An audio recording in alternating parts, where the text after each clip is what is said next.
ready to call. Just start now, that's... Good morning, this is Pauline. And I'm Howard. And we start with the Society News for Friday, the 17th of February. Tuesday, the Dolphins are swimming this Tuesday, 21st of February, in Ryde at the Waterside Pool. The pool is closed to the public whilst the group swims. There are male and female volunteers to help you get in and out of the pool, as well as lifeguards to ensure your safety. To join the Dolphins, please call the Society first to notify us of your swimming ability. Wednesday, the Society Coffee Morning will be held this coming Wednesday, 22nd of February. Come and join us for a cup of coffee and a chat. Why not bring a friend along as well, as the coffee mornings are open to all. Thursday, the Knitters and Natterers will be meeting at Millbrook House this Thursday, 23rd of February, 10:30am till 2pm. There is help for knitting of all levels, coffee and chat, and readers that will entertain you in the afternoon. Please note transport may be available to some of the groups, but please call the Society first on 522205. Friday, the Striders will be going out for their monthly stride on Friday the 24th of February. The stride will be going to Arraton. For those meeting at the start point, you will need to meet at Arraton Barns at 10am. Lunch will be at the Dairyman's Daughter. Any other news? Annual General Meeting date, 13th of March 2017. AGM will be on 13th of March at Millbrook House at 10:30am. Guarantor members will receive the notice and other papers at least 21 days before the meeting. The AGM will be followed by a forum. Please submit any questions to the board by the 1st of March to enable us to prepare detailed responses. The Macular Group meets on the first Wednesday of each month as part of the coffee morning at Millbrook House. This takes place from 10:30 to 12 noon. On the 1st of March, Tom McNulty, the Macular Society's regional manager for the South East, will be our guest speaker. He will talk about the Macular Society, living with the condition, and upcoming research. If you'd like to listen to Tom or have any questions for him, then please come along. Review of assisted refuse collections. As you may be aware, the Isle of Wight Council, working in partnership with Amy, offer a free assisted collection service to residents who may have difficulties presenting their waste and recycling on their allocated collection day. As a visually impaired person, you might currently benefit from this service. The Isle of Wight Council are conducting an annual review of all registered assisted collection properties and will shortly be sending out letters asking if those who already use the service still require it. Along with the letter will be a form for you to complete. These forms will need to be returned by a certain date, which is yet to be disclosed. If the forms are not returned, the Council will conclude the service is no longer required and your address will be taken off their assisted collection service register. If you require assistance with the form, then you can contact the Isle of Wight Council on 01983 823 777. Scaffolding news now. Please find a list, or I'm going to read a list of known footway obstructions for works, including scaffolding or hoarding. We're unable to include end dates as many are extended on a week-by-week basis. Also included are tables and chairs permits which have been issued in the past week. The Bay area, 11A St John's Road, Sandown, Napoleon's Landing, Esplanade, Sandown, 2A York Road, Sandown, Trouville Hotel, Esplanade, Sandown, European Court, Melville Street Side, Sandown, the Ocean Hotel, High Street, Sandown, Artie Shakes, 8 Falcon Cross Road, Shanklin, due up on 21st of February, 15 Station Avenue, Sandown, due up 23rd of February, 55 Town Lane, Sandown, due up 23rd of February. New Cherry Pickers and Cranes, Shanklin Cliff Lift, Eastcliff Esplanade, Shanklin, due up 6th of March. Eastcliff Promenade will be shut to pedestrians for these works. Shanklin Cliff Lift, Lift Road, Shanklin, due up 6th of March. The area around the cliff lift will be closed to pedestrians for these works. The Cowes area, the Watch House Lane, Cowes, 59 St Mary's Road, Cowes, development site Castle Street, East Cowes, GKN, Clarence Road, East Cowes, 2 Sunhill cows, North House 30 Sunhill cows, due up 21st of February. Current hoardings 272 to 283 Arctic Road cows. The Newport area, Nippert Court, West Street, Newport. Diva Hairdressing, Ace Shoe Repairs, vacant premises 91 to 94 Pyle Street, Newport. Newport Minster, St Thomas Square, Newport. 35 New Street, Newport. 10 Portland Street, Newport. Newport Quay Hotel, Quay Street, Newport. Current hoardings, McDonald's 93 to 94 St James's Street, Newport. Willow Cottage 23 High Street, Carisbrooke, due up 20th of February. We'll have traffic lights there. 1 High Street, Newport, due up 24th of February. The Ride area, the Hair Centre 13 to 14 High Street Ride. 26 Nelson Street Ride. The Anchorage, Seafield Road, Seaview. Scaffield is on Rope Walk. Seahill House, Pier Road, Seaview. Yardley, West Street, Seaview, due up 20th of February. None reported in the West White area. South White area, 2 Trinity Road, Ventnor. Spa Shop, 1 West Street, Wroxall. Former Millbay Hotel, Esplanade, Ventnor. The White Lion, Blackgang Road, Knighton. This week's In Touch. In Touch in this week's episode, RNIB's acting CEO, Sally Harvey, talks to Peter White about the charity's plans for its future. Will it merge with the charity Guide Dogs? And what impact will the RNIB's restructuring plans have on jobs, particularly those held by people who are blind? We hear from an employee of the RNIB's dedicated Clifton Hotel, currently for sale, and her crowdfunding initiative to raise more than £1 million in order to buy it and maintain it as a specialist hotel for blind and partially sighted guests. And now we're reading from the County Press for today, Friday, the 17th of February 2017. We start with the headlines. Firstly, praying for Rees, and then secondly, island surfing community. Praying for Rees. An anguished family are praying their son will recover after he was left in a coma by a hit-and-run driver in France. Snowboarder Rees Peacey is fighting for his life after being hit at the ski resort of Chamonix in the French Alps. Former Cowes High School pupil Rees, 22, is on a life support machine with his mum Suzanne keeping a vigil at his bedside after he suffered a serious head injury in the accident. Suzanne, 48, said the family did not know whether Rees would survive. She said it is horrendous for the family, absolutely horrendous. We would like to get him home, but he can't be moved at present. He is critical. We don't even know whether he is going to survive. Everyone who knows Rees adores him. Anyone who comes into contact with Rees falls in love with his personality. He's a very happy, friendly and helpful young man. Very outgoing and loves life to the full. He was having a fantastic time there. There's not a bad bone in his body. Rees, a qualified mechanic, had gone out to Chamonix, close to Mont Blanc, to work as a taxi driver and to enjoy the snowboarding season. He took up the extreme sport after a holiday with his island friends last year. He has worked providing transfers between the airport and ski resorts since November. Now he is in a French hospital in Annecy following the accident on February the 2nd. Rees's brother and 2 sisters, as well as his dad Adam, are praying Rees will recover from his ordeal. French police are also currently investigating the accident. Suzanne said Rees absolutely loves snowboarding. She said staff at the hospital, as well as the police here, have been absolutely fantastic.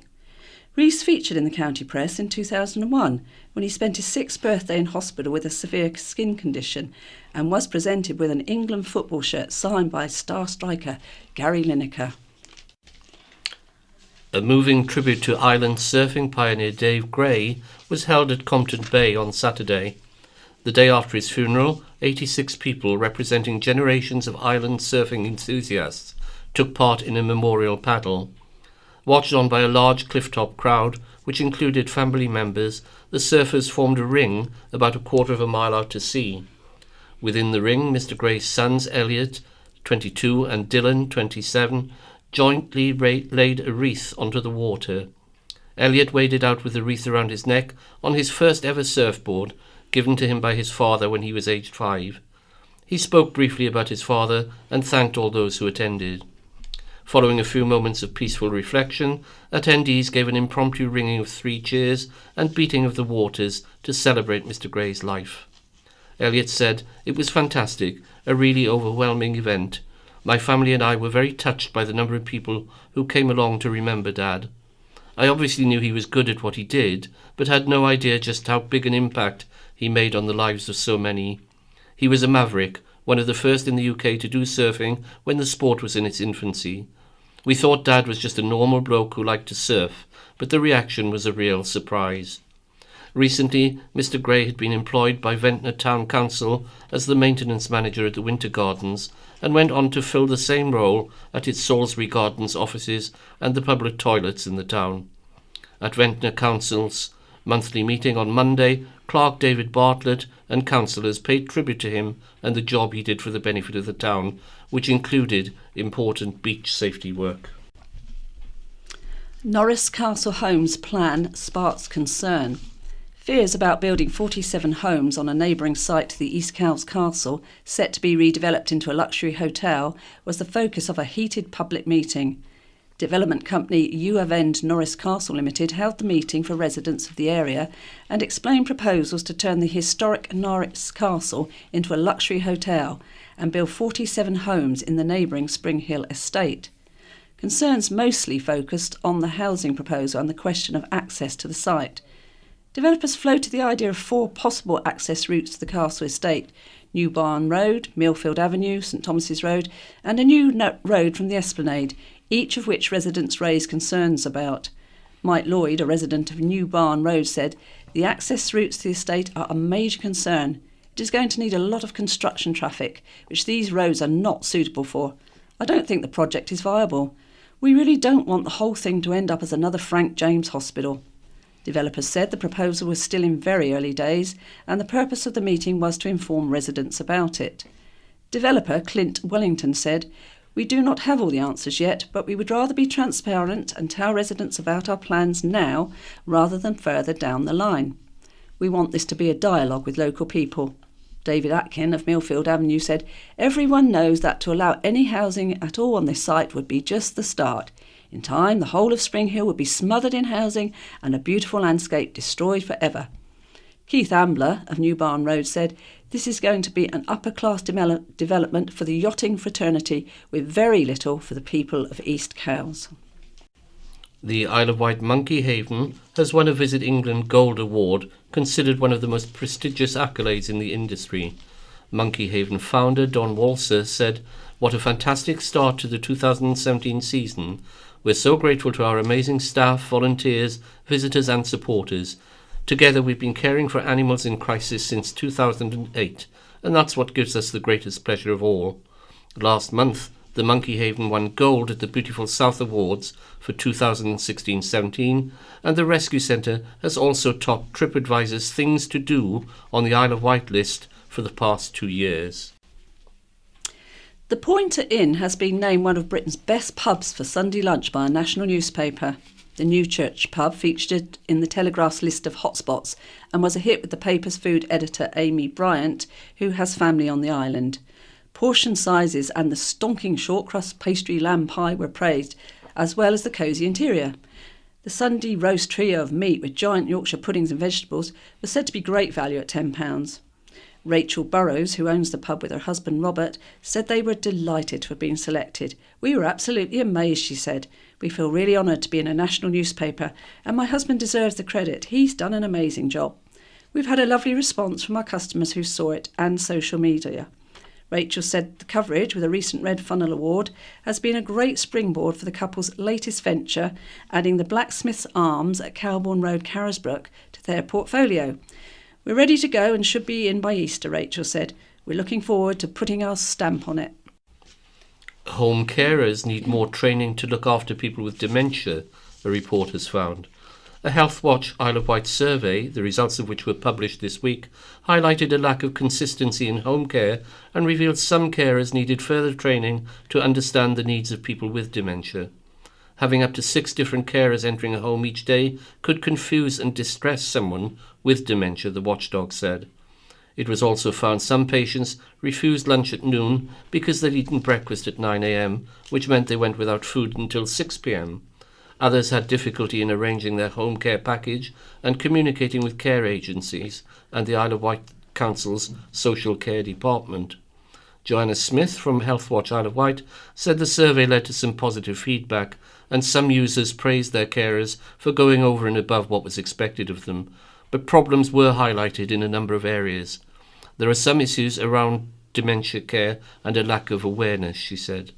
A lack of consistency of carers leads to confusion with dementia patients, and this was something that relatives brought up. As a result of the report, Healthwatch Isle of Wight has asked the Isle of Wight Council to make sure people who fund their own care have easy access to support. An urgent review of communication and correspondence has also been requested, as well as the opportunity for people to rate their care providers. Some 30 MPs, peers and dignitaries have backed the Parliamentary Blaze project, celebrating the success of MHI Vestas offshore wind. Island MP Andrew Turner was among the well-wishers who attended a parliamentary reception and signed blade components made by the island firm, which are destined for offshore wind farms in Morecambe Bay in Germany. He also attended the ceremony at MHI Vestas Newport to mark the official handover of components for the project. This is a wonderful project that highlights the skills and expertise we have here on the Isle of Wight, said Mr Turner. MHI Vestas has invested significantly in their facility here and employs more than 300 people on the island. This project will see MPs encourage school children to take part in a Brand the Blades competition to design a Parliamentary Blades logo. The winning schools will win a bespoke science, technology, engineering and maths workshop led by MHI Vestas experts. James Luter, MHI Vestas production director, said, MHI Vestas are proud of the team here on the island. We have a highly skilled and dedicated group who are at the vanguard of advancing manufacturing, helping ensure offshore wind becomes the most competitive, large-scale electricity generating technology. The rehabilitation unit at St Mary's Hospital will close, health bosses confirmed on Monday. It will shut down and care will be moved into the community, saving money and freeing up 22 beds at the hospital. Frail, elderly people will have their rehabilitation in a nursing home close to where they live, while working-age people with a neurological condition will be helped at home or on an outpatient basis at the hospital. The decision taken by the Isle of Wight Clinical Commissioning Group will affect around 3,000 people who use the rehabilitation service each year.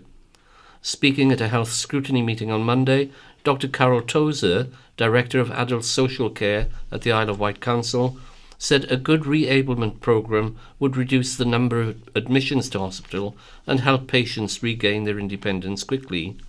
The more people we put through intensive reablement, the more it costs, but actually it reduces the level of support people need for a very long period of time, she said. When you get this right, it doesn't save you money, it's cost neutral because it reduces the amount of long-term and high-level support somebody requires. But there is evidence a good reablement programme in place prior to admission can reduce the length of stay, and that can save money. At the moment, we spend most of our budget in adult social care on residential and nursing care. What this reablement will seek to do is help shift our service model so that it's much more effective.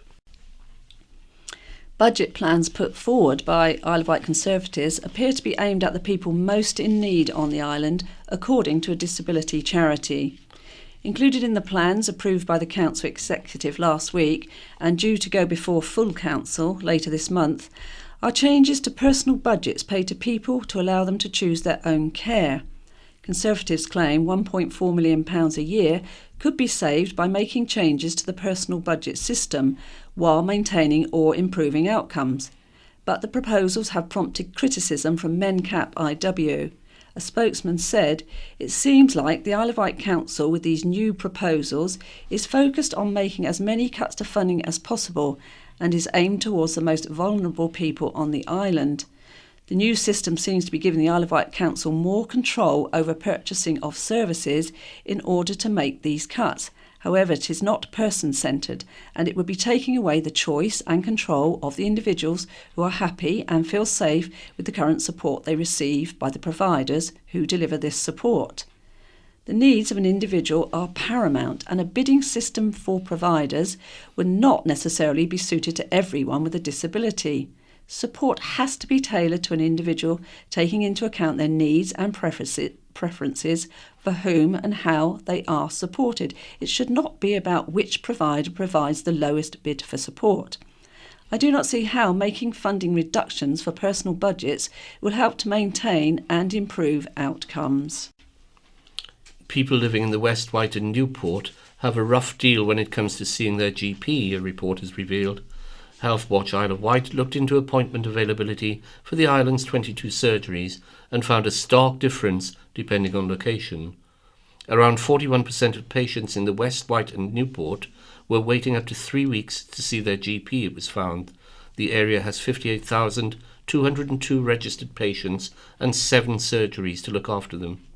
The average waiting time to see a doctor was 8.4 days, longer than the South White area, where patients waited 3.6 days to see a doctor at one of the 9 surgeries. Of the 7 surgeries in the West White and Newport, 5 have GP vacancies. At an Isle of Wight Council health scrutiny meeting this week, Councillor Jeff Lumley said a number of Newport residents had complained about waiting times. "My town is at the bottom of the list and it's getting a rough deal," he said. "I wonder what people think about charging people who don't turn up to appointments and don't bother to cancel them." As a result of the report, Health Watch Isle of Wight has asked the Isle of Wight Clinical Commissioning Group to secure resources to allow patients to pre-book appointments in all surgeries, a service currently only available in some. It has also asked GP surgeries to evaluate booking procedures because not everyone is able to phone for an appointment between 8 a.m. and 8:30 p.m. 8:30 a.m. Labour's Jeff Lumley has slammed Island MP Andrew Turner over his alleged failure to secure extra cash for the island. Councillor Lumley said he wanted to know why Mr Turner had not managed to secure extra government funding for the authority, unlike other Southern Conservative MPs. But he was accused of getting his facts wrong by Mr Turner, who said he was working with the Isle of Wight Council to produce a robust case for additional government funding. Councillor Lumley's remarks followed claims Conservative MPs in Surrey secured a sweetheart deal to pay for adult social care. The Isle of Wight Council's Labour group said, "Last year, Tory MPs across the South East, except for our MP, secured extra council grant funding from government after threatening rebellion against another round of cuts. Mr Turner secured a ministerial visit, which was entirely pointless and delivered nothing for the island and its then Fight for the White campaign. At a time when islanders are facing a potential 5% increase in council tax from their Tory UKIP council to partially fill a £5 million gap in adult social care funding, the other £3 million coming from adult social care service cuts." But Mr Turner hit back. He said, "There is no sweetheart deal between Surrey Council and the government. Councillor Lumley seems to think those who shout loudest get extra money. That is not the way government works. It needs sound arguments supported by factual information. I have secured agreement from the previous Prime Minister and from the current Chancellor of the Exchequer. They recognise the island has unique funding challenges. I'm now supporting the work of the Isle of Wight Council to ensure a robust case is made to get additional funds for the island. There will be a further announcement soon on the work we are doing together on progressing that case." Totland Pier Cafe could reopen by Easter and the rest of the pier this year, providing certain planning conditions are dropped. As reported, owner Clint Wellington has planning permission to build a house at the end of the pier and replace the former cafe with a 2-storey building housing a cafe, shop and upstairs flat. A planning condition calling for the entire car park to be raised 700 millimetres, however, to guard against the flood risk posed by rising sea levels would cost £750,000 and render the project too expensive. Mr Wellington now intends to submit a new application stipulating an evacuation plan will be in place and a pier master appointed, and asking for the condition to raise the car park to be amended or dropped. Following a meeting with Isle of Wight Council planning officers last week, which he described as very positive, he said he was hopeful a solution could be found and the cafe could reopen in April, followed by the rest of the pier later this year. This has been dragging on for 3 years because of a technical issue, but we've now made huge progress, he said. The planning officers said they would find a solution to make this happen. I'm 99.99% we will get it resolved. The community wants it resolved. A council spokesman said the planning team is working with Mr Wellington to help him achieve the aim of reopening Totland Pier, and talks are continuing. Once he's applied for planning permission to vary the current plans, the planning department will assess those proposals. Behaviour has improved, and so have the results at Carisbrooke College, according to Ofsted. The latest monitoring report was the second since the school was deemed to require improvements in March 2015. There was praise for Executive Head Teacher Peter Shaw, who was also commended for improvements at Medina College, which is federated with Carisbrooke College. A behaviour policy introduced in September, combined with better teaching and support for students vulnerable to underachievement, had led to fewer exclusions and better behaviour.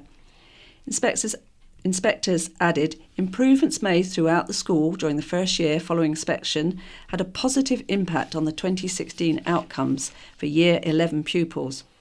Validated results are expected to show progress in line with national levels, and the number of Year 11 students achieving at least a GCSE C grade in Maths and English higher than national levels. Progress by disadvantaged pupils was less consistent, however, with wide gaps in achievement, leading inspectors to say there was still much to do, particularly at Key Stage 4. A magistrate told a man who went on the rampage at an Indian restaurant, racially abusing and headbutting a member of staff, he would like to ban him from the island. Sean Joseph Callaghan, 30, formerly of Cowes, admitted an offence of racially aggravated common assault, as well as 2 offences of criminal damage, assault and possession of cocaine when he was sentenced by island magistrates. The court heard Callaghan, now of Bloxham Gardens, Eltham, South East London, started kicking the door at Saffron Restaurant in Cowes High Street at around midnight on November 11th last year. He picked up a ceramic plant pot and threw it at the glass door, causing £469 worth of damage, said Anne Smout, prosecuting. When a staff member tried to calm him down, Callaghan hurled abuse at him before headbutting him. Callaghan then threw bits of the pot at another man, cutting his finger, before hurling another piece at a car belonging to another staff member, said Mrs. Smout, who branded Callaghan's actions a hate crime.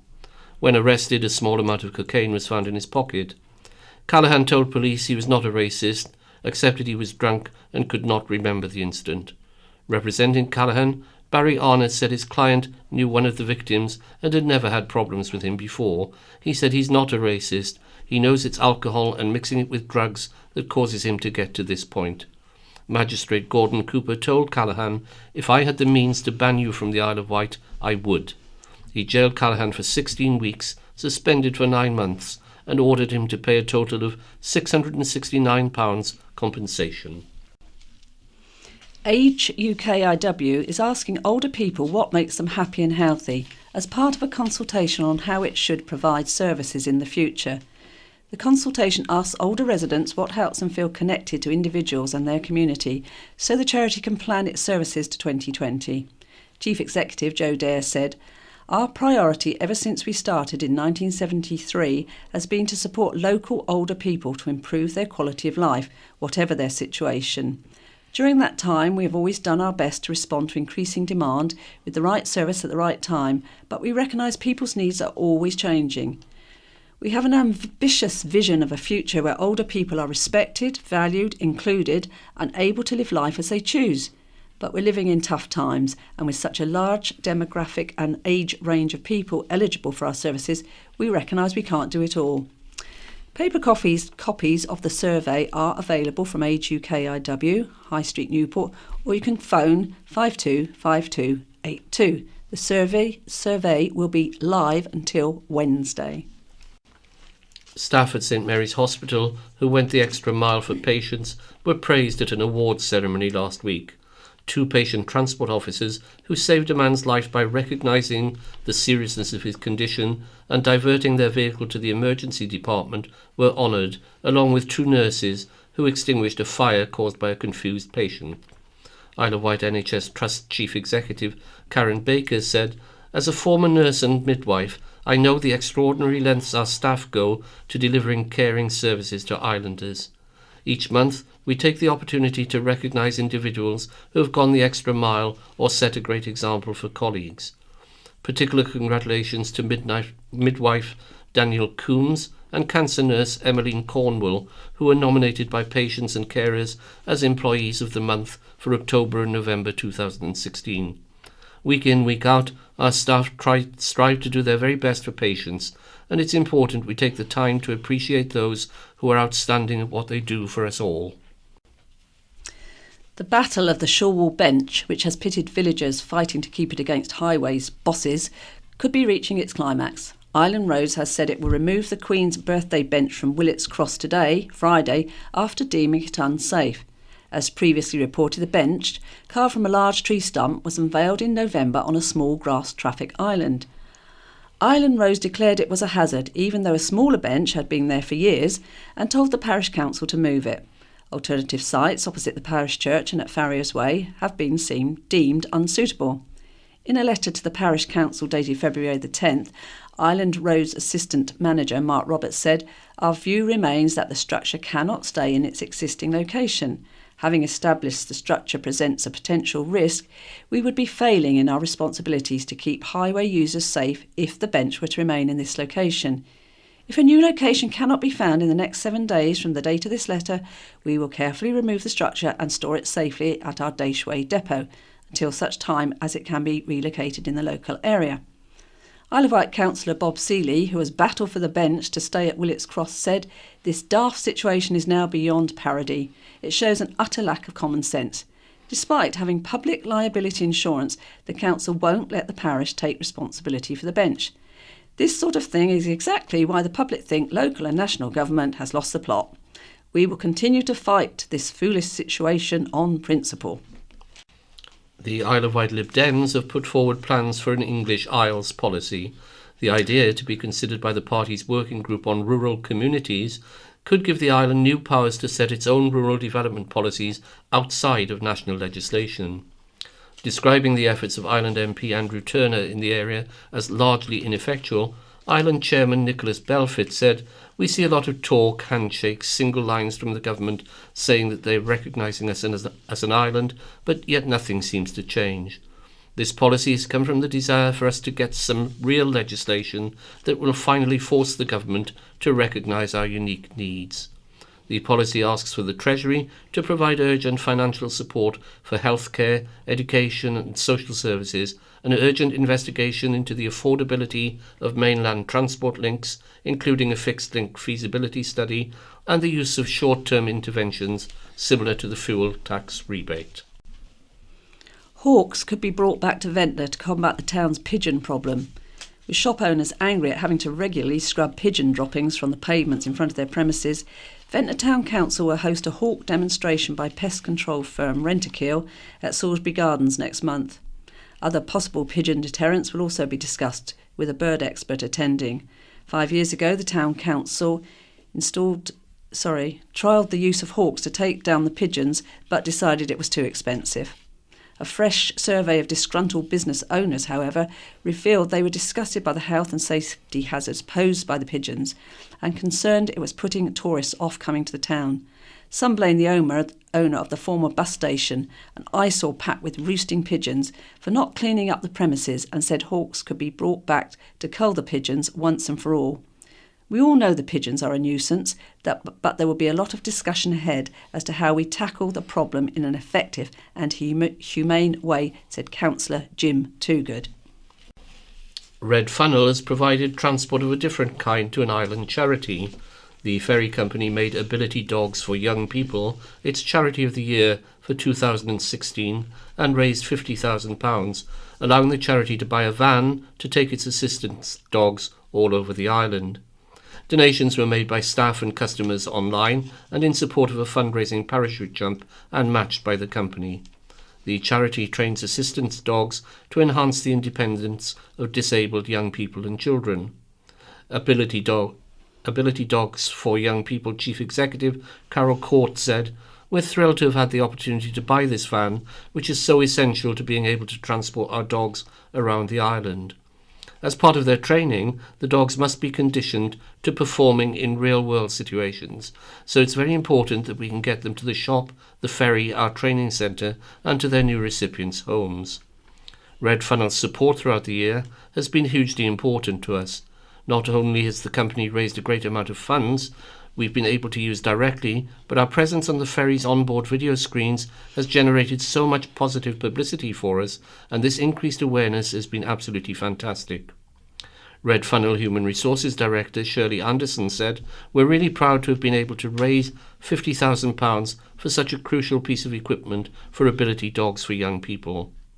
The charity does amazing work on the island, and we're so grateful to everyone who has donated the money to such a worthwhile cause." Red Funnel's Charity of the Year for 2017 is Hampshire and Isle of Wight Air Ambulance. Bus firm Southern Vectis is being accused of refusing to talk to parish councils over the cutting back of the Route 6 service.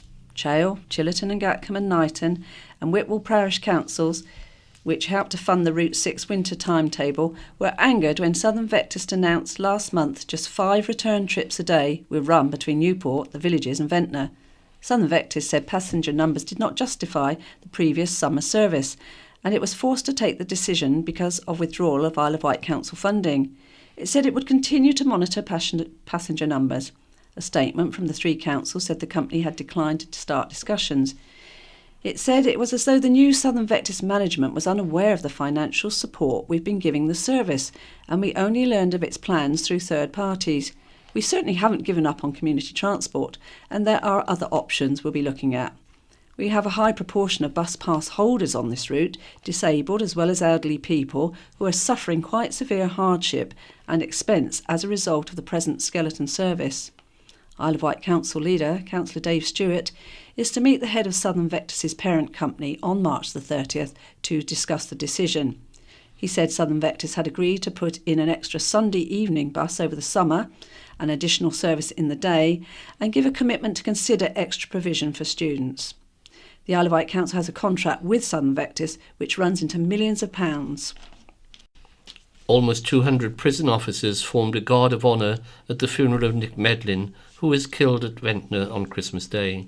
Family, friends and colleagues from HMP Isle of Wight, including Governor Andy Lattimore, paid their respects at the Isle of Wight crematorium last Friday. Mr Medlin, 57, of South Street, Ventnor, died after he was assaulted outside the town's Rose Inn. The service followed a private family ceremony held at Our Lady in St Wildred's Catholic Church, Ventnor. Mr Medlin's sister, Andrea Gray, said the funeral director, an ex-prison governor, was asked by the prison service if they could form a guard of honour, but warned us nothing could prepare us for the emotion it evokes.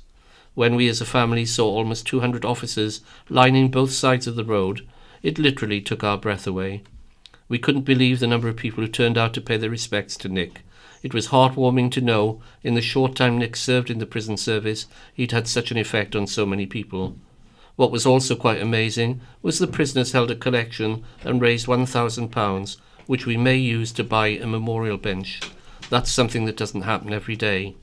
It was the mark of the man that the men he had been responsible for were not judgmental. Mr Medlin, a former punk bassist, was also an FA qualified football referee. Michael Hudson will appear at Winchester Crown Court on July 2nd, charged with manslaughter. Yates Newport has been crowned the most tragic hometown club in the country, thanks to a tongue-in-cheek poll on student website The Tab. Almost 30,000 people voted in the poll, and the Bar grabbed the title with 2,107 votes, beating other simultaneously awful and amazing venues, such as Tramps in Worcester and Acapulco in Halifax. Responsible for the nomination was University of Portsmouth journalism student Patsy Gorman, 20, from Ventnor. However, the Bar took the award with good humour, posting on Facebook a picture of crowds queuing to get in on a busy Saturday night, commenting, "We are tragically busy." Tourism businesses which have not paid the controversial white bid-led levy have been offered a chance to avoid paying £80 court costs. Liability orders were issued by Island magistrates on Monday to 101 businesses which did not pay the levy. Following the magistrates' hearing, Visit Isle of Wight and the Isle of Wight Council offered businesses an opportunity to have their court costs removed by attending a 3-hour presentation next month about the benefits of the levy and how it will work. 10% of the 1,012 liable tourist businesses didn't pay their levy, despite receiving reminders from the Isle of Wight Council and Visit Isle of Wight. The figure was originally much higher, before 129 bills were either paid or withdrawn before the hearing. Visit Isle of Wight says just over £371,000 has now been collected from those who've paid and is being spent until August 31st.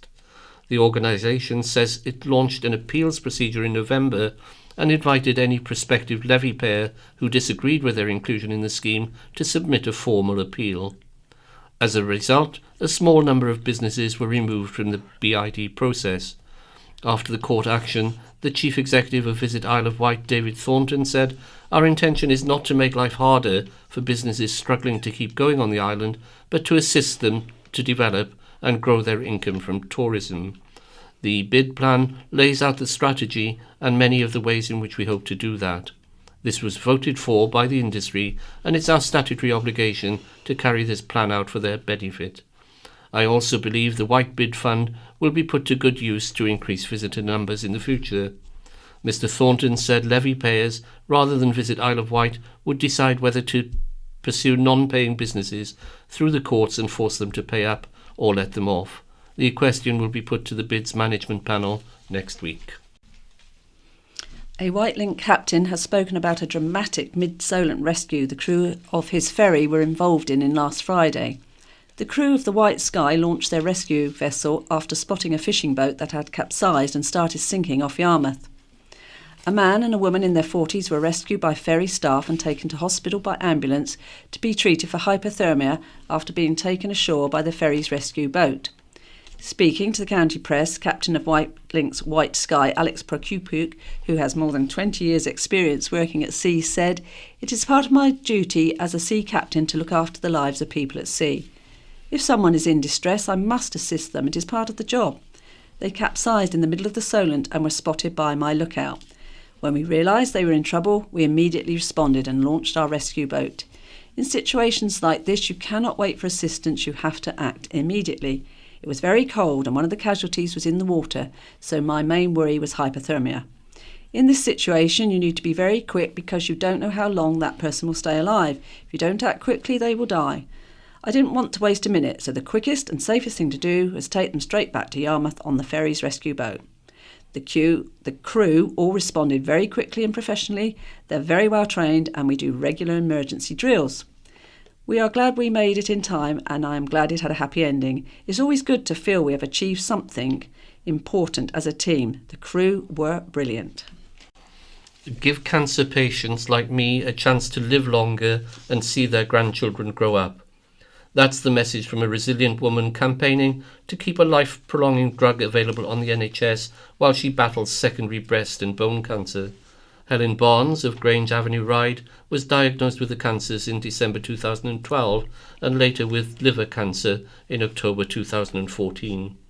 The 48-year-old school administrator is fighting to keep Kadkila, a drug which helps people with HER2 positive metastatic breast cancer live longer, available to new patients. The National Institute for Health and Care Excellence, it's NICE, may drop the drug for new patients as it believes the £90,000 cost per patient outweighs its effectiveness. Patients already taking the drug will not be affected. Helen, who is supporting Breast Cancer Now's Kadkila campaign, said extra time with her 2 stepchildren and grandchildren was crucial. "One of my grandchildren is only a few months old, and I think, how long will I be here to enjoy him?" she said. "I was devastated when I was diagnosed.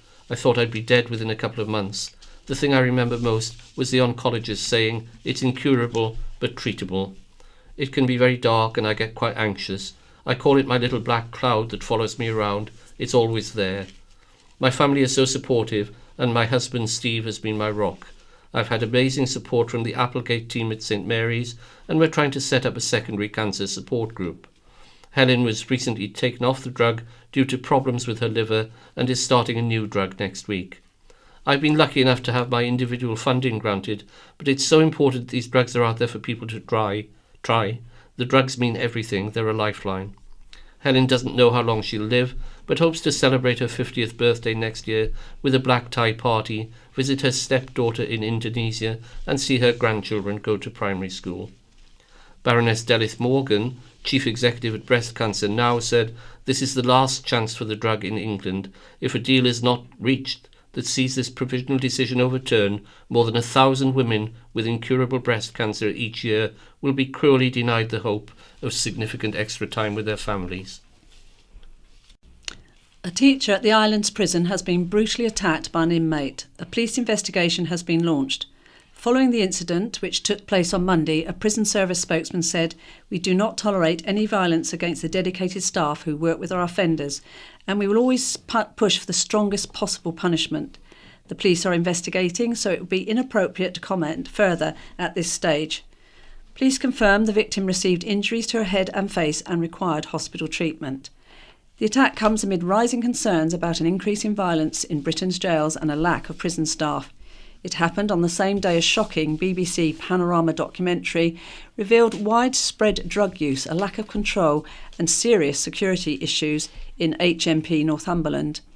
An undercover reporter spent 2 months as a prison guard at the jail. Secretly filmed footage showed some prisoners high or drunk, and use of the synthetic drug Spice was also found to be widespread. In November, prison officers at HMP IW staged a mass walkout as part of nationwide industrial action about safety concerns. So that concludes part 1 of the Talking News for today. So it's goodbye, best wishes from Howard. And from Pauline. Good morning, everyone. This is the County Press for the 17th of February, read by Barry and Sarah. And we start with the letters.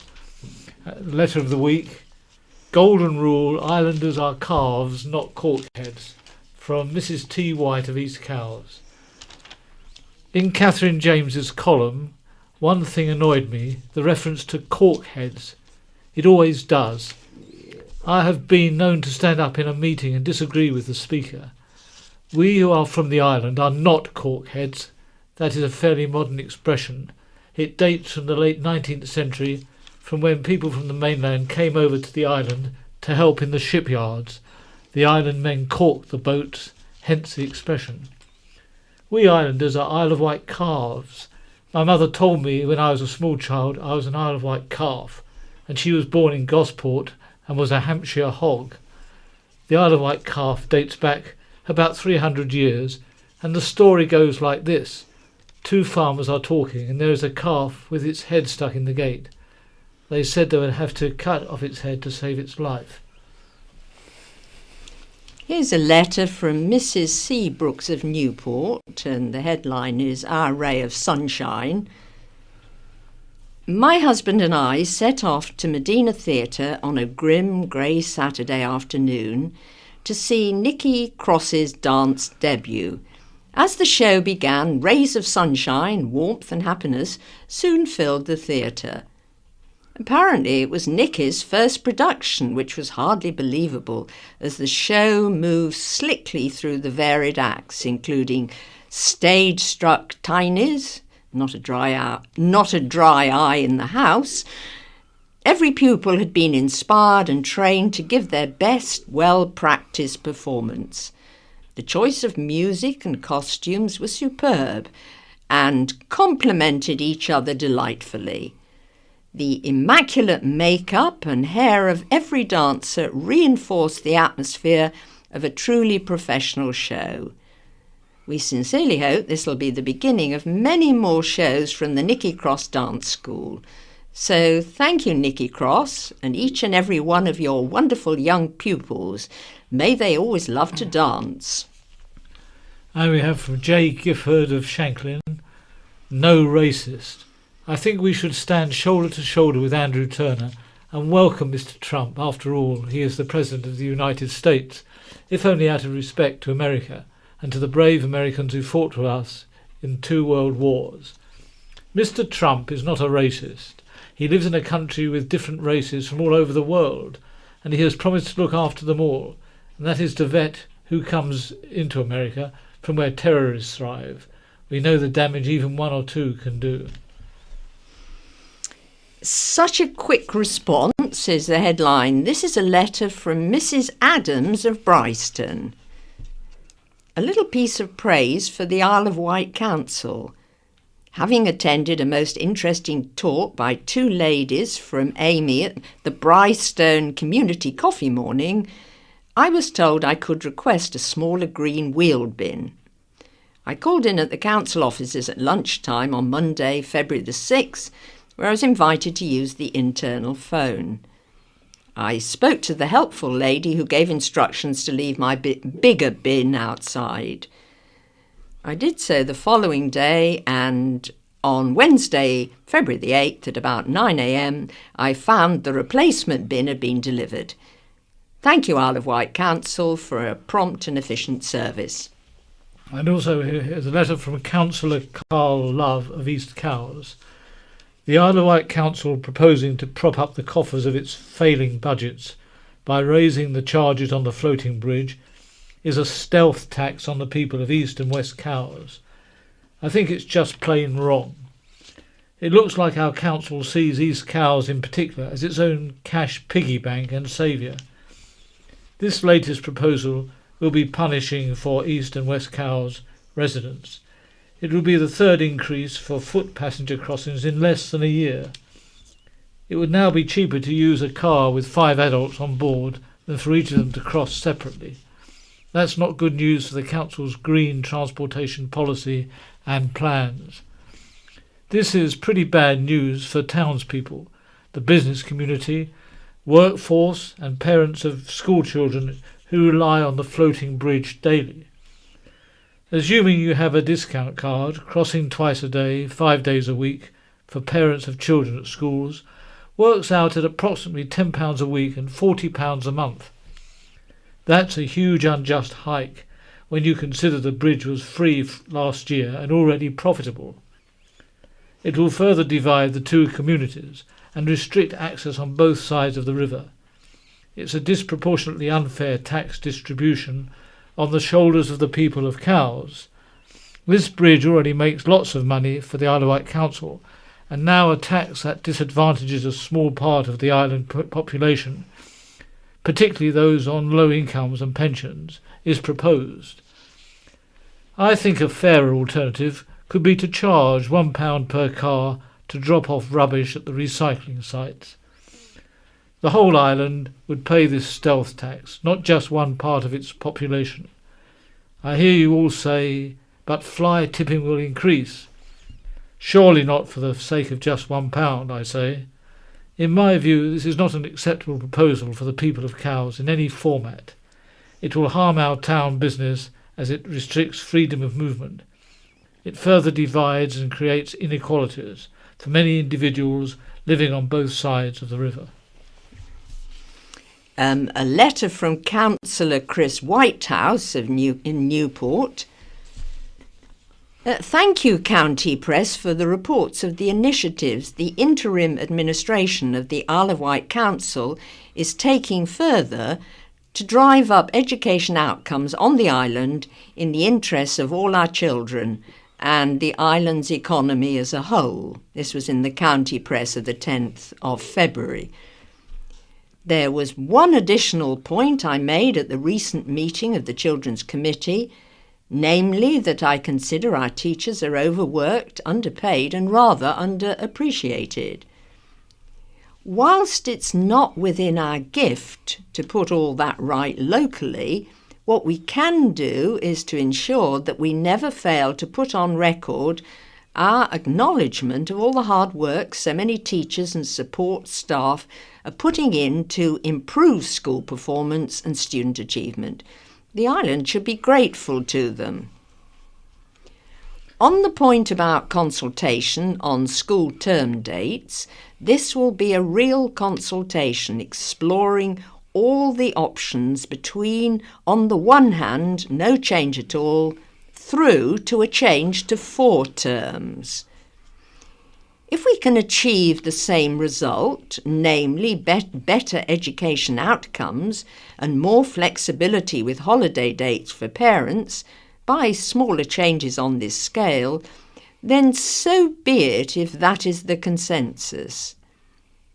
One option already put forward, for example, is simply to shift around the dates of one or two of our holidays, making the long summer break shorter perhaps, and adding a week to another holiday earlier or later in the year, and or by grouping inset days onto one of the half-term holidays. All these options will be considered. If there's a strong consensus for change, we'll make it. If there's no strong consensus, we'll leave things as they are. And a letter from Helen Barnes of Ryde. It is devastating to hear Kadcyla, a crucial life-extending treatment for women with incurable secondary breast cancer, faces being withdrawn from the NHS following the failure of NICE and the drugs manufacturer Roche to reach an agreement. I am a 48-year-old secondary breast cancer patient from the Isle of Wight and currently receiving Kadcyla at St Mary's Hospital to prolong my life, so I can spend time with my family and friends. Keeping Kadcyla means so much to me.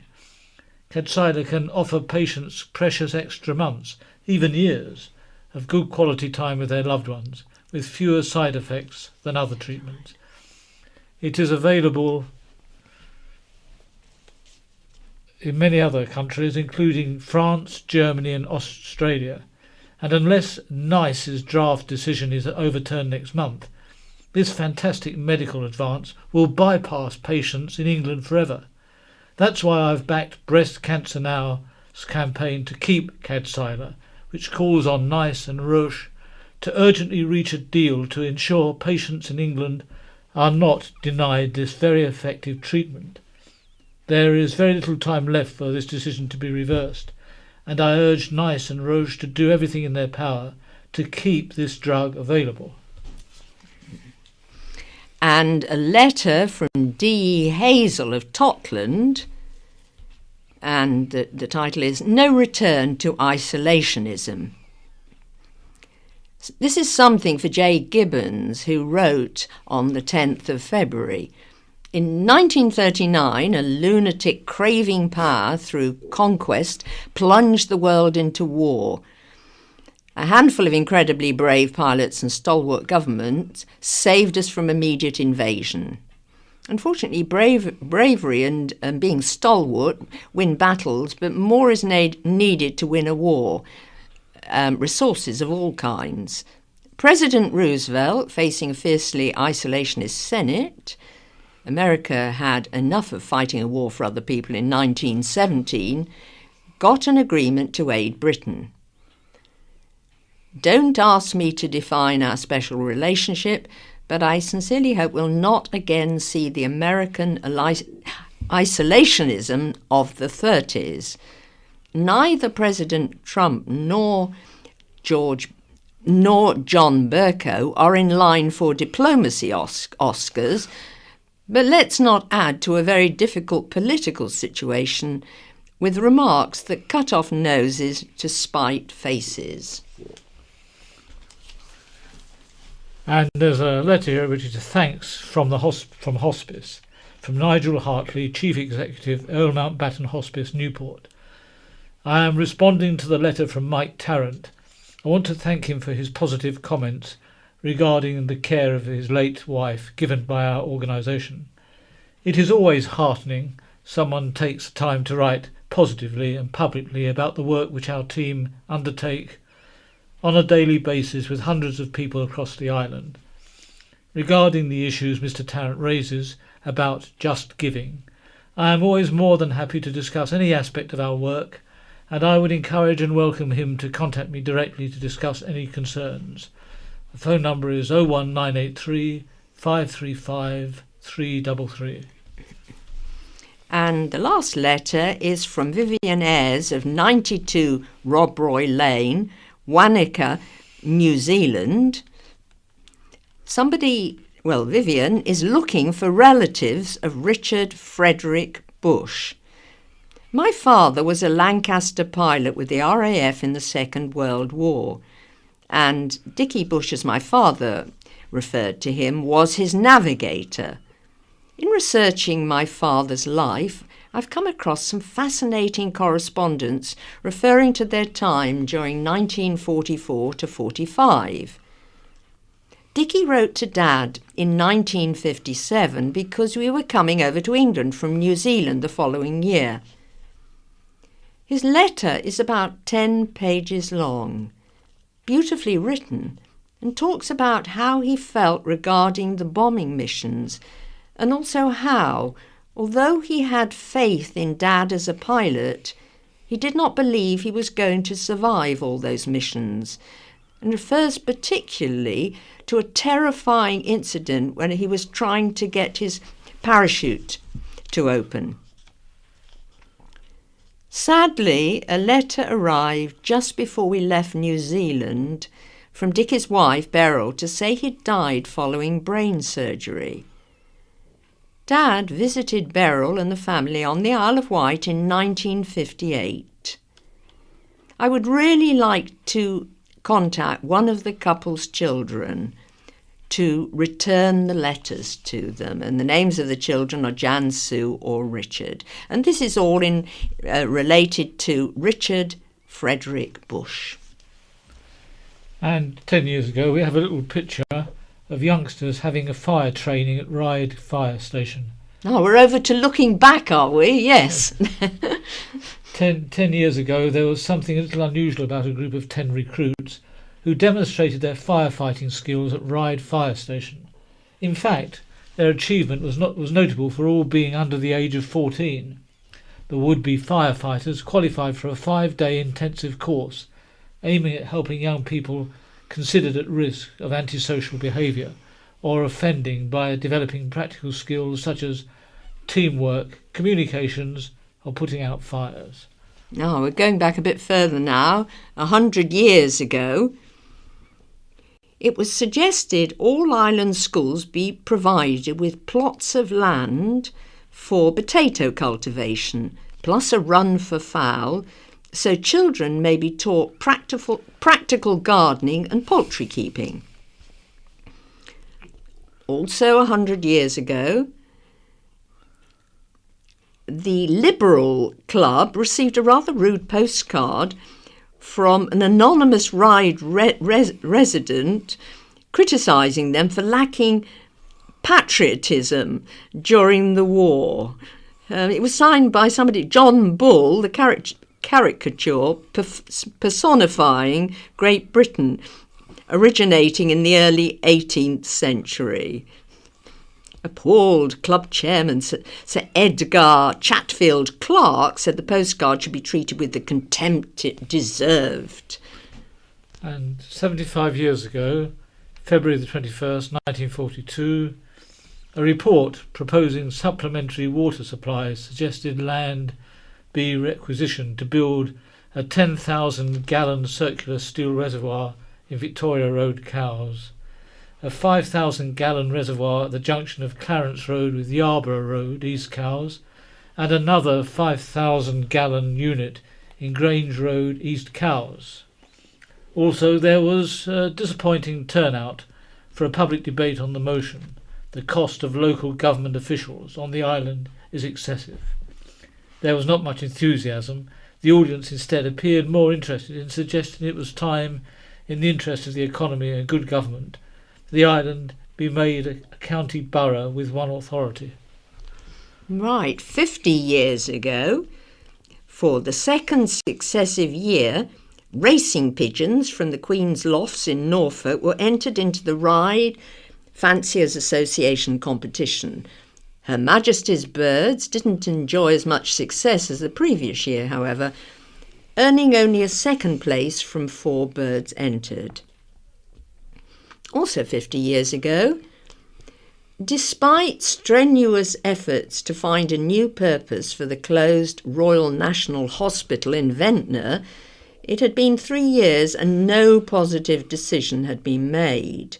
There was hope on the horizon, however, with suggestions including a teacher training college or school, a holiday camp or hotel, and even for large businesses to use as a convalescent home for sick employees.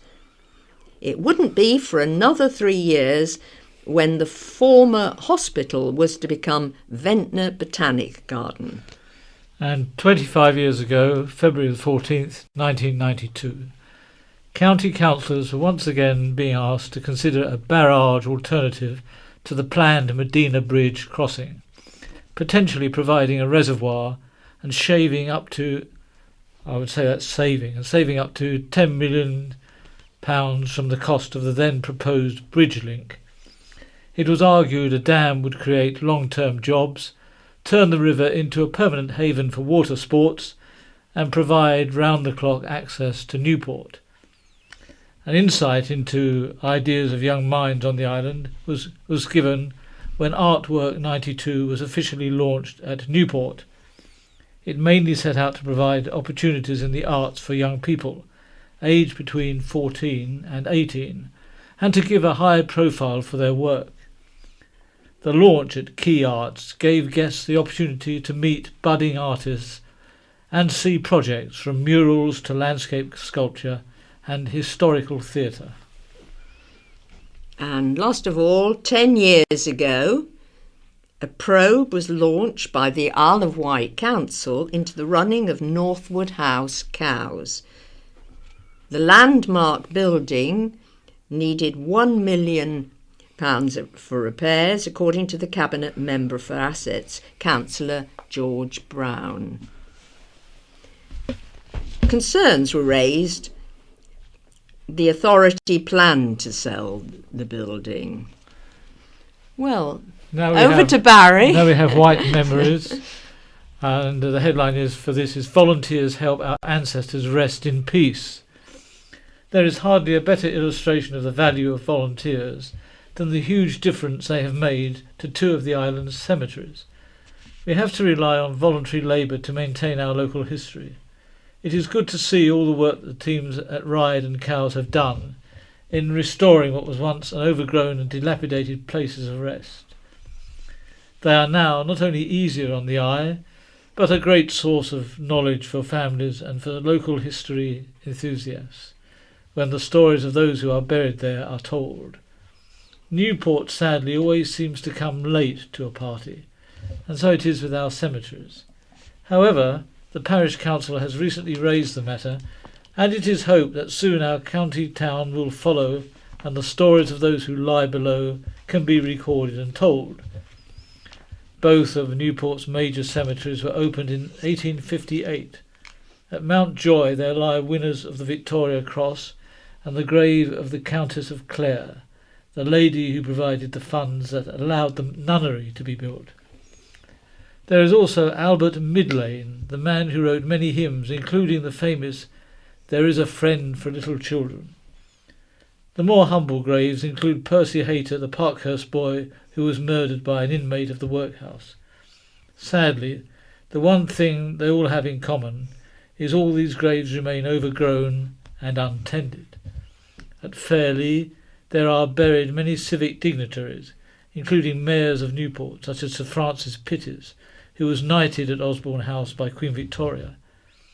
Those who devoted a lifetime to working on the town quay, such as members of the Croucher and Shepherd families, are to be found there too. Great rivalry existed between these two shipping families, not helped when a Shepherd girl married a Croucher boy, a story that reads like Lorna Doone. The well-known headmaster of Barton School, Skipper Oseley, is resting there, as are members of the Mew family, famous for their involvement in the brewery business. Those are just a few names that come to mind, but each grave can tell a tale. Among humbler local funerals years ago was that of James Locke, who was married at St Thomas Church around about 1802, a man who lived in Cross Lane. When he died in April 1873 at the age of 99, he left a wife of 93. They had 11 children, 56 grandchildren, and 95 great-grandchildren. Oh, gosh. Take that. His coffin was carried to his grave in St Paul's Churchyard by his grandsons. Also buried within those walls was John Milne, the famous seismologist, who is buried with his mother, surrounded by pink granite. Making these places more loved and the wealth of information they contain more accessible could be achieved at very little cost. Much progress could be made by 2 men with chainsaws and groups of volunteers maintaining the graves and collating the rich social history of those who lie below. There is hardly a better place than Mountjoy Cemetery on a sunny spring day where cowslips will still be seen in their hundreds. Maybe I could persuade a few former schoolmates of mine to tidy up Skipper Ousley's grave, plus a handful of others, while local Catholics might like to adopt that of the Countess of Clare. From small beginnings, a big difference could easily be made. Newport's Parish Council's drive to create a group similar to those at Ryde and Northwood takes a step forward tomorrow on Saturday. The Friends of Newport Cemeteries is designed to be an enthusiastic group of volunteers, keen to get involved in conserving the grounds and heritage mainly of Mountjoy and Fairley, where there has been concern at vandalism and condition of the burial grounds. The meeting takes place at the Riverside Centre, Newport, tomorrow, starting at 11 a.m.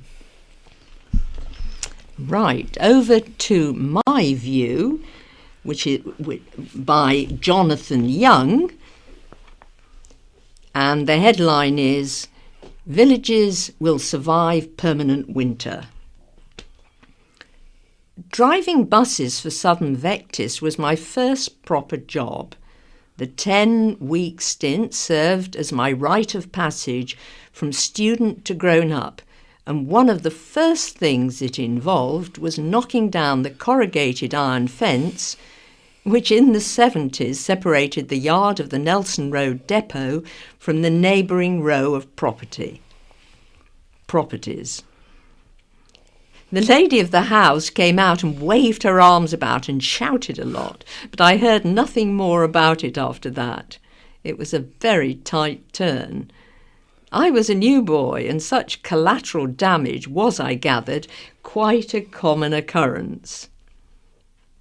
Richard Tildesley also started out as a bus driver, rather more recently for SV's parent company, the Go Ahead Group in the North East. His career has followed a somewhat different path to my own. His to the position of top dog in charge of the island's bus operation as his Southern Vectis's general manager, and mine to the giddy heights of parish councillor in one of the villages to which Richard sends his bus increasingly infrequently. Like me, Richard has been undergoing a crash course in the collateral damage which can be caused by buses, or in his case by the lack of them.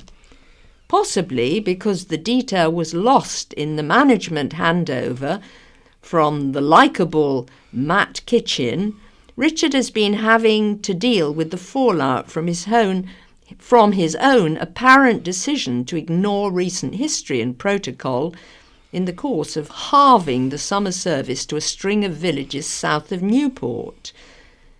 People are waving their arms about and shouting a lot, and so they jolly well should be, because these are villages whose people and parish councils understand the importance of bus service and thought they'd taken concrete steps to protect it.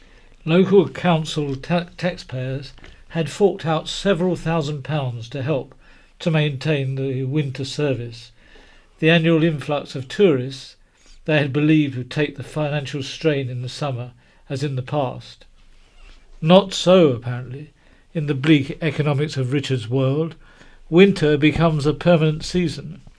Such few tourists as the electronic ticketing system deems there to be had better hire a bike. Fiddling around with bus timetables entails an irritating but unavoidable bureaucratic process. This means some proper thought has to be given beforehand in order for a pig's ear not to be made of it. The parish councils understand this perfectly well. There is also a process which has to be gone through before parish councils can part with public money. We have monthly meetings. They have to be in public and advertised in advance. We make decisions by majority and minute them. We raise a modest sum of money through the parish precept and spend it prudently. We can't, even if we wanted to, drop everything at 5 minutes' notice and pay a large bill we weren't expecting without doing the required homework. The auditor, let alone the citizenship, will be down on us like a ton of bricks. As it turns out, it seems our humble contribution may very well not be required anyway. The sums being quoted are so astronomical that neither the bus company nor its parish partners see any real mileage in pursuing that particular conversation. And so I predict the coping strategies will kick in just as they generally do in the face of adversity. People will help one another out, lifts will be given, volunteers will volunteer, ways around will be found, people will not in fact be stranded for hours on end waiting for a bus. In time, with the commitment I know to be there, I also predict something more organised will emerge. These modest sums of money raised through the parish precept will be spent not only prudently, but also imaginatively and in line with the public service obligation which is absent from the regulation of bus companies, but is, thank goodness, very much alive and kicking in that string of villages along Route 6. This is an article by Amy McElden, and the headline is "Islands Young are Making a Difference." The island gets a lot of criticism, even from its own residents, from the standard of education on offer to the area's patchy arts access to the desperate lack of a Nando's. The Isle of Wight is far from perfect. Generally, that stretch of water that sets it apart from the mainland is somehow responsible for anything that's missing. Bestival's long-rumoured move to Dorset was unsurprising, and even though there will be considerably fewer drunk people on the Red Jet in September, it feels like another in a long line of disappointments for islanders. But forget about all the stories of misery being shared on Facebook weekly about the funding cuts, shutting shops, and the MP, who apparently cares more about tigers than actual people.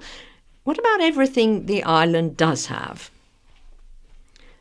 I run a weekly creative writing group for young people on the island with local charity Independent Arts. Every week, the group wow me with their wry anecdotes, political insights, and unflinching honesty. Despite being in school or at work, members of the group come back every week because they want to share their ideas and create something new and unique, which includes running their own blog. The group named themselves the Anon Writers and launched their first book on Isle of Wight Day in 2016. They're ambitious and unafraid to express themselves and how they feel about everything from local issues to international politics. Sometimes it feels as though the island's focus isn't on the young people who are growing up here. It's hardly surprising so many people are desperate to leave, following Bestival's example. But those who are committed to the island, like the Anon Writers, deserve more credit for the contribution they make. For their next project, the writing group has been funded by Wight Aid and will be helping to lead creative workshops in care homes across the island. At a time when major funding cuts have threatened youth and social services, the island's young people are proving they care about the future of the place they live in and are ready to get more involved to make a difference. Instead of looking for opportunities elsewhere, which they could do, they're choosing to stay, work and develop the Isle of Wight. Running the creative writing group on behalf of independent arts has introduced me to so many amazing people, including future poets, novelists, bloggers, and performers who are beginning their careers right here on the island. As the internet makes it possible to embark on a writing career from anywhere in the world, perhaps we'll see more talent sticking around in years to come. And now we have an article here which is headed "Trapped in the Wrong Body." The 13-year-old who knows he's a boy but was born a girl. When I was 12, I realised transgender was a thing. It made sense. I'm straight, but I'm a straight guy in a girl's body. Following this appearance in an international photography project called Transcending Self, Ireland teen Zach Whitmore has spoken about his own experiences to raise awareness about transgender issues. Most transgender children will have some form of gender dysphoria. It means they do not feel comfortable in their own bodies, and that although they may have the body of one gender, they identify with another. They may feel they don't know where they belong and are not accepted by society, which will often affect their mental health and in 48% of cases could lead to attempted suicide. People still think it's a choice to be transgender or a mental illness or a phase. We have been lucky. The island is a very accepting place, and we have not suffered any of the abuse many families are subjected to. We don't have to hide away and hope no one finds out. We're not under the threat of violence, as some are. No one bats an eyelid. It's very sad some people are not free to be who they really are. I think Zach's generation is more accepting. Certainly when I was younger, everyone was straight, everyone was binary, and I don't think that's the case now. Younger people are more happy to say they are gay, bisexual, transgender or non-gender conforming, which means more people are prepared to say, me too. Mish realised Zach wanted to be a boy when he was just 4 years old, but chose not to broach the subject. He would only wear boys' clothes. He wanted short hair. He only wanted to play with boys, she said. I didn't bring it up because I didn't want to put ideas in his head that weren't his. I waited for him to say something. It was only when Mish's sister-in-law transitioned that Zach, then 12, had a light bulb moment. He said, I found out it existed and I related a lot. I researched it, and the more I read, the more I understood. I want people to know it's okay to be who you are. Mish, an aromatherapist who schools Zach, his brother, Cade, 6, and sister Daisy, 16, at their Newport home, said Zach is very laid back about this. This is why he is, it's fine, he's very confident about that. Mish, but he worries he won't pass as a boy, and he hates his body. It's growing into the body of a young woman, and he can't imagine anything worse. As he goes through puberty, I'm worried it will become more difficult for him, and the medical process is so slow. It will be years before he has the body he should have.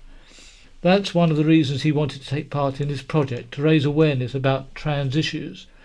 It's things like this that will change people's opinions and make life better for trans people, and especially trans children, to give them the life and body they deserve. For more on Transcending Self, which aims to challenge existing narratives about identity and move towards a world where difference is embraced and validated rather than marginalised and repressed. Right. Over to entertainment. What's on? Shanklin Theatre. Well, we have a range of things. In March, Friday the 3rd, it's Andy Fairweather Low, which starts at 7:30. Saturday the 4th, the Bowie Experience, again, 7:30. Sunday the 5th, BBC Big Band at 6 o'clock. Wednesday the 8th, Derek Akara at 7:30. Thursday the 9th, Omid Djali at 8 o'clock. Friday the 10th, the Manfreds at 7:30. Saturday the 11th, Gilbert O'Sullivan in concert at 7:30. And over to... Yes, I think we'll just leave that with March.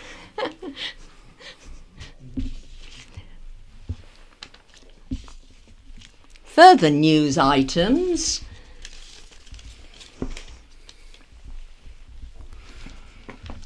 Man in court after forcing his way into flat.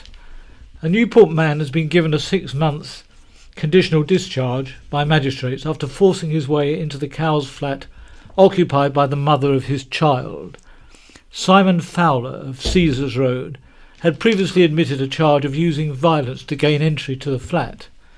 The 25-year-old had an on-off relationship with the woman, the court had heard. He had stayed at night on December the 12th, but when he woke agitated, the woman sent him off for breakfast and then sent him a text saying she needed some space. He returned to the building and forced his way in, saying he wanted to say goodbye to his daughter. Representing Fowler, Barry Arnett, said his client accepted he could have dealt with the situation in a different way. Back to other forthcoming activities. There's a concert for the hospice. The Elderberries are performing at the John Cheverton Centre at the Earl Mountbatten Hospice on Thursday, March the 2nd at 2:30. Tickets for £10 each, to include canapés and wine, are available from the hospice. The Elderberries will sing a variety of 1960s songs with guitars and backing tracks to cover some of the classic popular songs of the era. This is one of a series of concerts which is being organised at the centre of the first Thursday of each month. And Mike Keller brings an alternative edge. Singer, songwriter, pianist and unique covers artist Michela Wilde will be performing a concert of jazzy pop with an alternative edge at Ventnor Arts Club this month.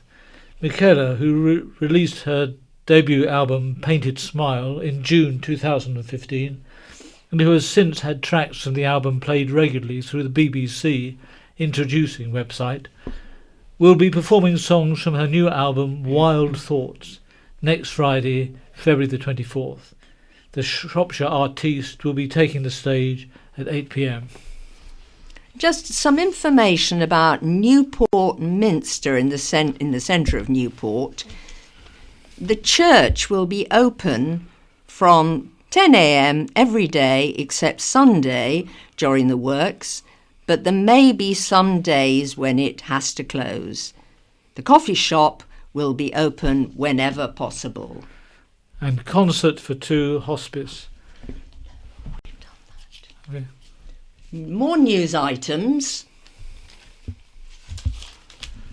Here we have Tourism Cash Rebel Demands Court Say by Richard Wright.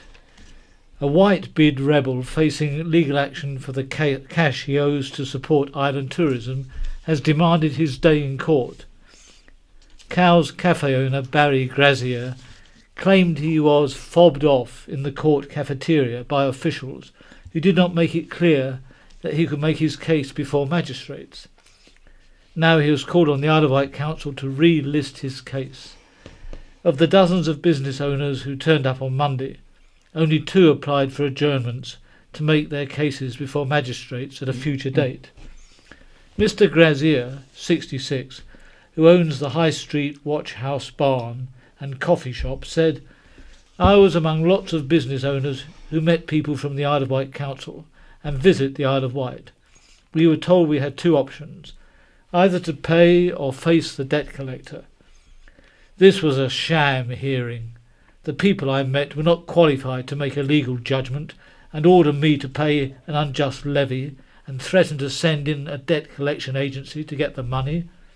It is only £198 that I am supposed to pay, but it is the principle of the thing. Some other way should be found to fund tourism.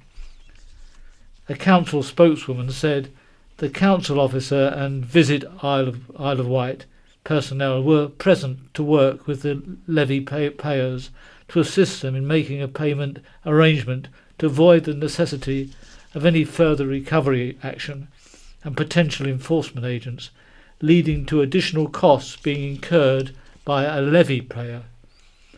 Opponents of the controversial levy argue it is unfair only tourism businesses have to pay it, that huge organisations such as Tesco and other retailers benefited from visitors but did not have to pay a penny. Waterside Pool Community Trust was amongst those that, quote, reluctantly settled but promised to keep up the pressure against future levies. We did not attend because we have reluctantly settled the account of £726.25, said the Trust's Keith Gentleman. We shall contest the demand when it is made in subsequent years. Apparently the White BID levy is to run for 5 years, and that represents more than £3,600 that could be spent for the benefit of the community. We shall contest it on the grounds the methodology employed to identify who should pay is unsound and unfair. The waterside pool is not a tourist attraction, but exists to serve the community. That is why the trustees took it on 5 years ago. Right, our last article is about a film that's been made on the island. The unstoppable tide of erosion eating away at the Isle of Wight's coastline has been documented in a short film. It was directed by Brighton-based island filmmaker Matt Green of Progress Films, who returned to the island for 3 days of filming last year. The finished result, The Last But Not Forgotten, Episode 1, was released online this month.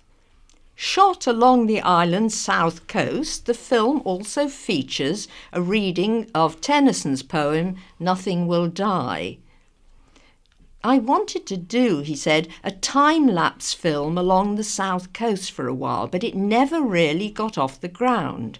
Then I got the job at Progress and did my drone training with them and got a licence.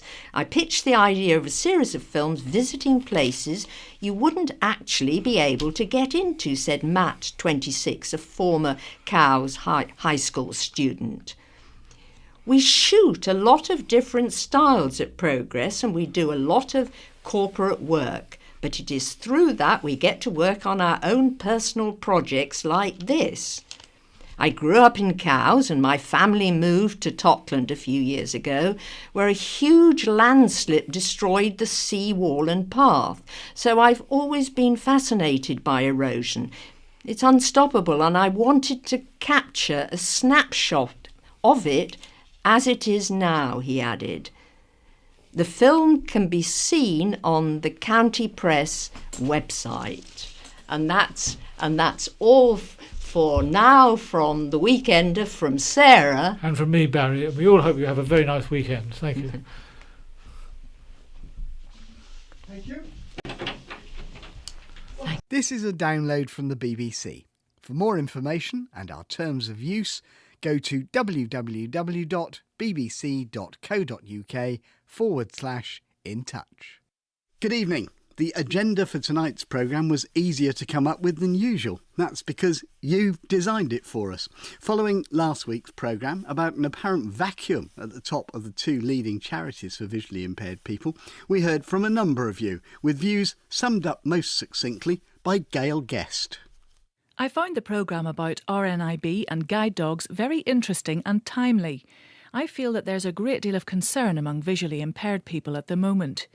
With the situation with the hotels, the talk of mergers, RNIB with Action for Blind People, guide dogs with the Blind Children's Society, and even mention of the possibility of the RNIB and guide dogs merging in the future, people get very concerned, especially guide dog owners, that the core service will diminish. Even if this is not true, people worry about it. This has not been helped by the situation with both organisations not having a permanent chief executive at the moment. Also, lack of communication from the organisations about this. Re the hotels, there have been all sorts of rumours flying around, but very little information from Action for Blind People and guide dogs.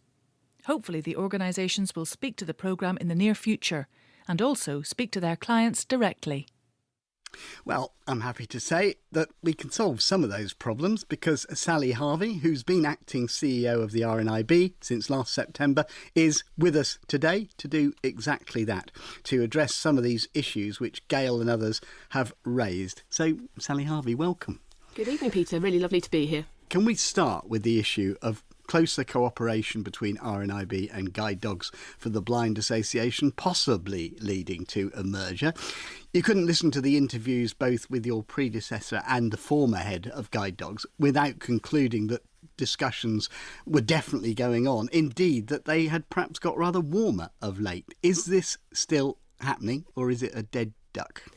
OK, so first I should confirm that at this point in time there are no merger discussions between us and Guide Dogs. Have there been in the past?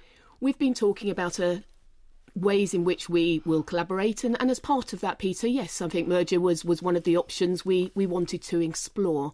But ultimately we concluded that wasn't the right option. But I think the sentiment you got from, I think, both Leslie Ann and Richard previously is really genuine in terms of a real strong sense of the two organisations recognising the absolute need to work much more collaboratively together. So is merger off the table forever then, or are you just saying it's not the right time? And if it's not the right time, I don't expect you to speak for Guide Dogs, but why isn't it the right time for you?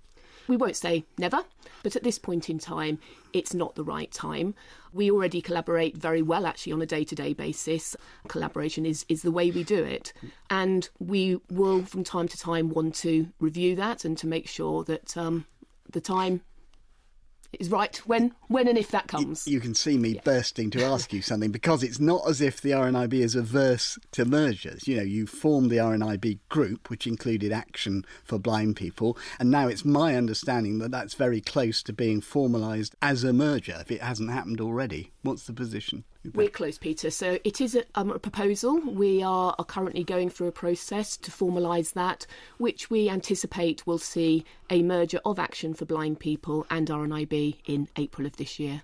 In principle, agreement has been reached by the trustees of both charities, and we're looking forward to the opportunities that come from obviously working even closer than we do at the moment. Right, we will come back to the hotels, which of course relate to Action and yourselves, but can I first ask what your own situation is and when we'll know about a permanent appointment of CEO of RNIB?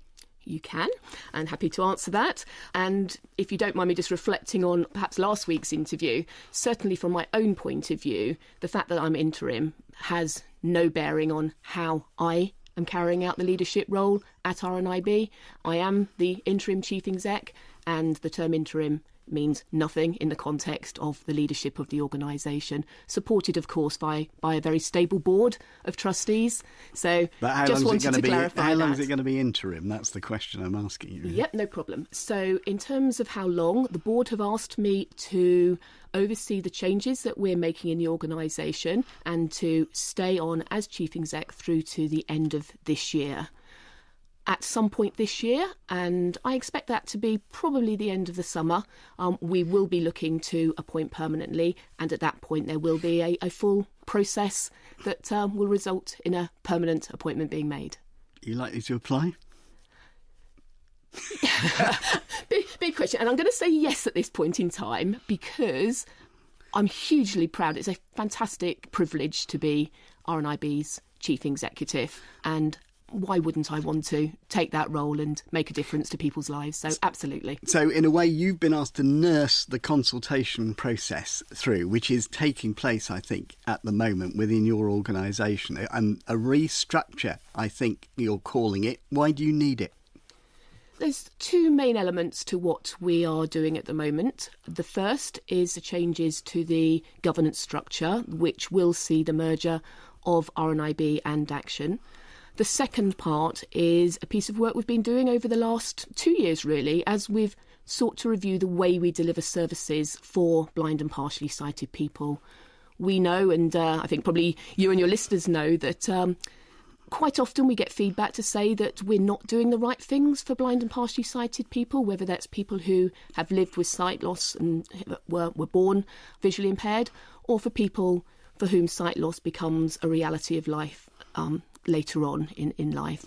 We need to be absolutely relevant to the 2 million people living with sight loss, and the changes we're proposing are entirely shaped around ensuring that going forward. I'll come specifically to some of the changes, but is this really about saving money? There are 2 reasons we're making a change. First and foremost, it's about doing the right thing for blind and partially sighted people in response to what people have told us. Even if money was no object, and of course I'm not going to say money's no object for a charity in today's economic climate, that isn't the case, but even if money was no object, we would want to make the changes we're making. However, the financial reality is that we do need to make sure that every penny is invested wisely, that we make sure the organisation is sustainable, not only to support people today, but going forward. Right, that's presumably is going to mean doing more of some things and less of others.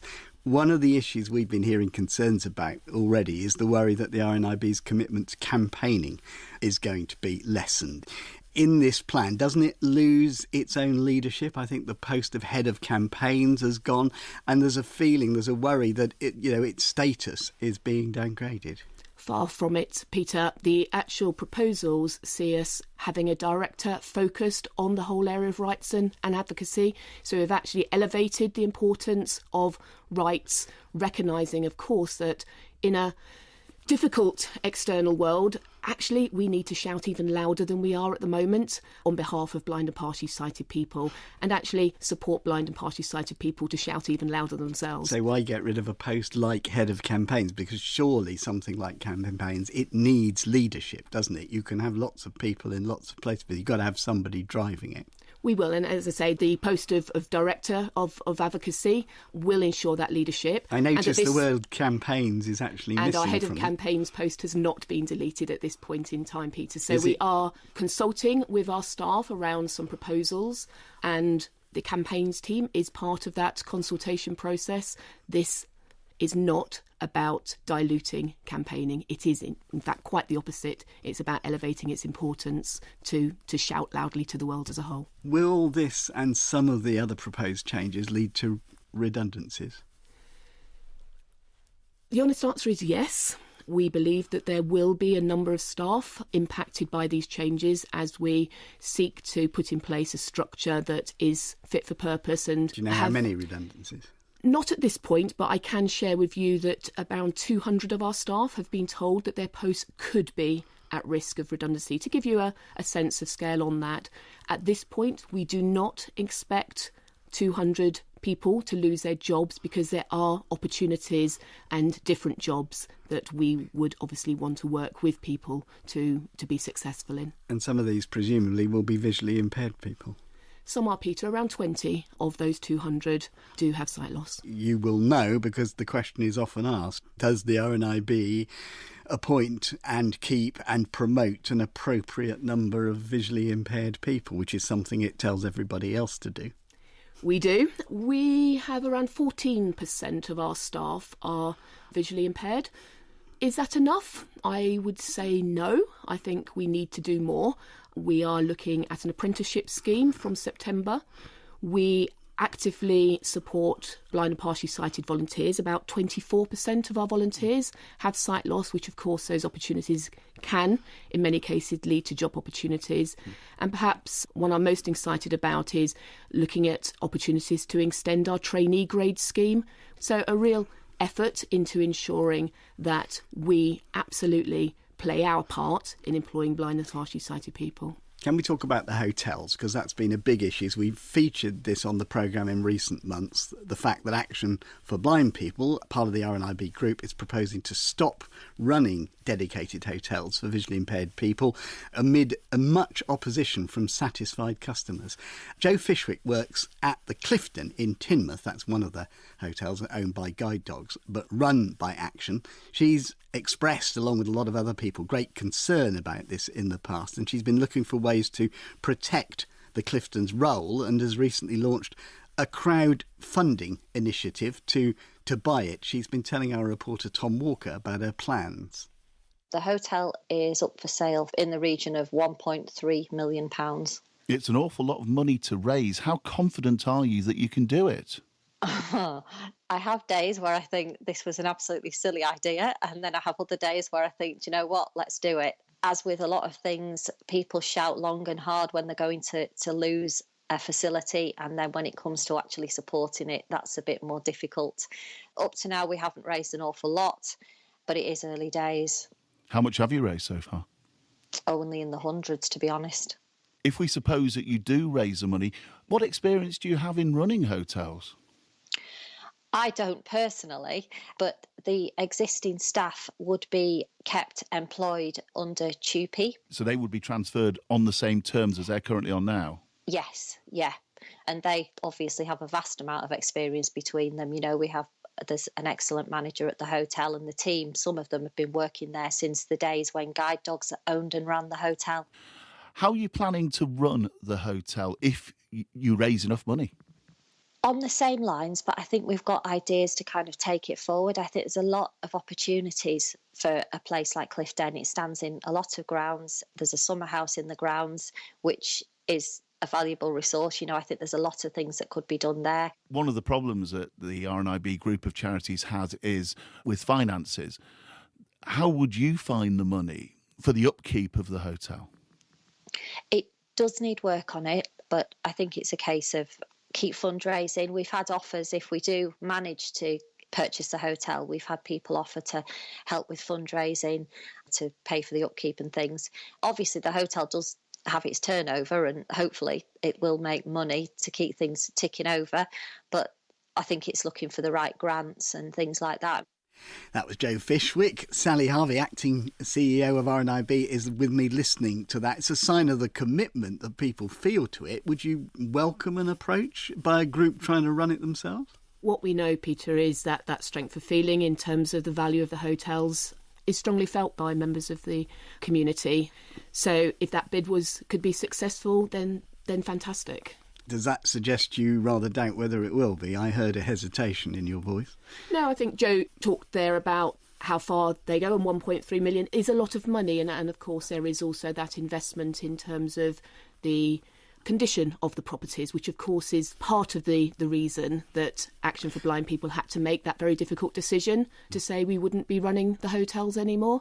But absolutely, if that can be achieved, then go for it, I say. This has brought us on to core services that RNIB do. Lots of talk about corporate things, how structuring and so forth. But of course, what matters to people is the services that they get, the human aspect of it.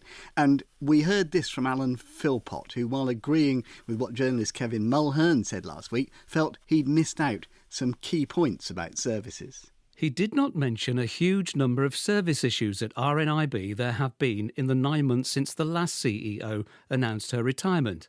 They are a decline in Braille output, sales ledger in chaos affecting customer payments, Braille calendars for 2017 only appearing in January of this year instead of September 2016.